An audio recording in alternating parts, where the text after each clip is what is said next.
Bioresponsive detection, ano ba ito? Ito ang unang proseso kung saan ang sensor ay gumagamit ng genetically engineered microorganisms or enzyme para makita ang pollutant tulad ng heavy metals, halimbawa, lead at mercury, microplastics, toxic gases, halimbawa, carbon monoxide at sulfur dioxide. Paano ito gumagana? Ang process ay na-detect ng bioorganism ang pollutant. May specific na microorganism na tumutugon lang kapag may nakitang pollutant. Nagbabago reaksyon ng microorganism. Pwedeng kulay, chemical reaction o electrical signal. Pwedeng kulay, chemical reaction o electric signal. Sumusukat ng sensor ang pagbabago. Ito ang basehan ng dami ng pollution.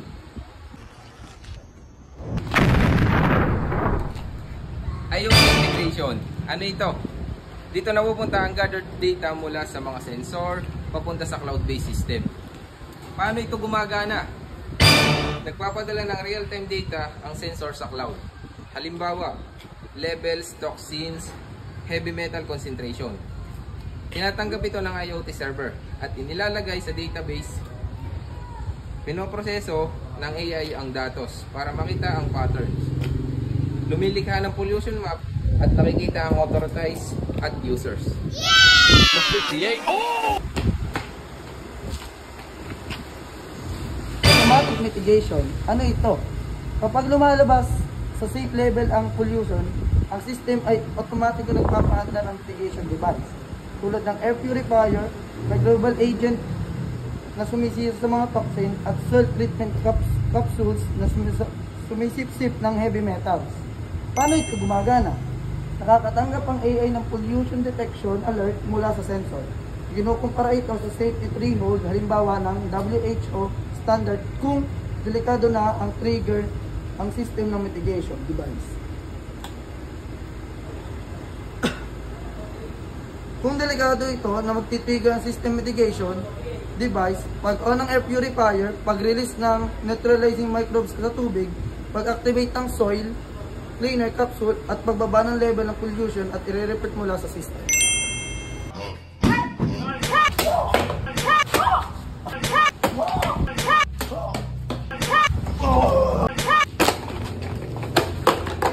Community and Policy Interface. Ano ito? Dashboard o mobile app kung saan nakikita ng publiko at gobyerno ang environmental data. Paano ito gumagana? Real-time ito ay pinapakita sa app ang pollution level. Nagbibigay ng alerts kapag mataas ang pollution. Halimbawa, warning, air quality poor. Ginagamit ng LGU o DNR para gumawa ng policies, safety advisories, clean-up deployment. Makikita rin ng komunidad kung kailan malinis o marumi ang lugar. Magtungo naman tayo sa advantage at disadvantage ng ating biosense net. First, of the advantage is the real-time pollution detection. Nadedetect agad ang pollution habang nangyayari, hindi after ng ilang oras o ilang araw. Mas mabilis ang response ng LGU dahil may action agad, kasama na dito ang mga industries at communities. Next is the high accuracy because of the biosensor plus nanotech. Gamit ang genetically engineered microbes at nanomaterials, mas precise ang detection ng toxin like lead, mercury, microplastic at saka toxic gases. Next is the automatic mitigation system.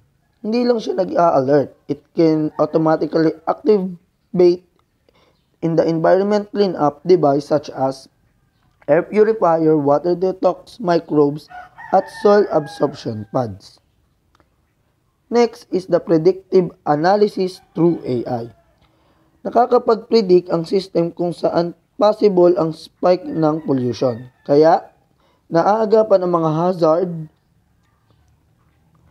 hindi lumalala ang contamination, pwede mag-set ng preventive policies.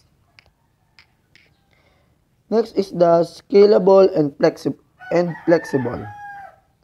Pwede ito i-deploy sa mga lugar gaya ng river, sea, pods, school, farm, forest, or industrial zone.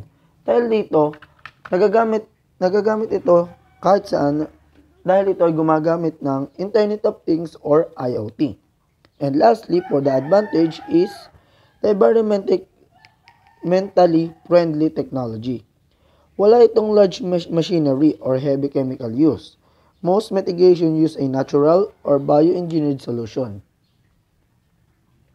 Dahil natakal na natin ang advantage ng BioSenseNet, so let's proceed to the disadvantage ng BioSenseNet. The first disadvantage is the high initial cost. Mas mahal ang pagde-develop at pag-install nito dahil ito ay gumagamit ng biosensor, IoT network at saka AI cloud system. Government or companies need a big investment para ma-implement ito sa lahat ng ating communities. Next is the maintenance and collaboration needed. Bio-based sensors are sensitive. Kailangan sila lagi regularly check, cleaned, calibrated, protected from harsh weather, or otherwise, bababa ang accuracy at hindi na tayo makakakuha ng tamang result. Next is the risk of bioengineered microbe misuse. Kahit safe ang engineered microbes, may risk kung mawawala sila na sa system, magiging exposed sa environment, at manipulahin or mahack or generally modified ang ating system. Kaya kailangan ng strict biosafety protocols. Next is the defense of internet and power. Dahil IoT-based nga ang ating machine or unit, is possible magkaroon ito ng mga possible issue gaya ng network downtime, power outage, weak signal in remote areas, data transmission delays, na kapag nagkaproblema ay apektado ang buong system ng real-time monitoring. Next is the privacy concern. Environmental data can reveal industrial activities, waste production, location of contamination. Companies might resist transparency and need a strong data governance. And lastly, may limitations sa extreme environments. Microbes may not survive in very high or very low temperature, the acidic environment, and the heavily contaminated zones that affect detection efficiency. So, yan lang ay ilan sa mga advantage and disadvantage ng aming BioSenseNet.